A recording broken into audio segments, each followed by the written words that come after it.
داشتم همینجوری برای خودم تو تیک تاک میگشتم که یهو به یه پست خیلی خیلی جالب برخوردم. ولی زنگ زدم به سوپری پایینمون، گفتم در سریع ترین زمان ممکن برای من یک بسته لازانیا بفرستید بالا و اونا فرستادن. برعکس گرفتم و قراره با این لازانیا ها سوپ لازانیا درست بکنیم. معطلتون نمی کنم، خودم نمیدونم قراره چی بشه. فقط لایک، کامنت، سابسکرایب قطعا یاد تک تکتون باشه. Let's do this. بریم تو کارش.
هلو، من برگشتم و اما سوپمون حاضره. وای بچه‌ها، وقتی داشتم درستش میکردم واقعا نمیدونید خیلی استرس داشتم. اینجوری بودم که این چه شتیه من دارم درستش میکنم، چرا لازانیا رو حرام میکنم.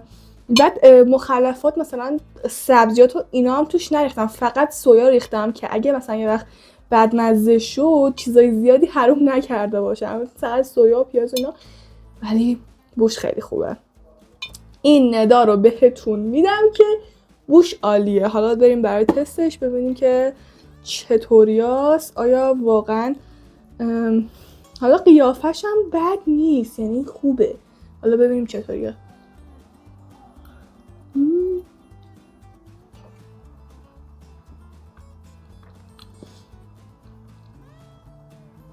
نه امکان نداره.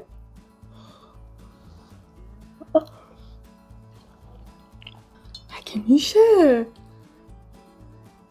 فقط میتونم بهتون بگم که درستش بکنید. اصلا فوق‌العاده است.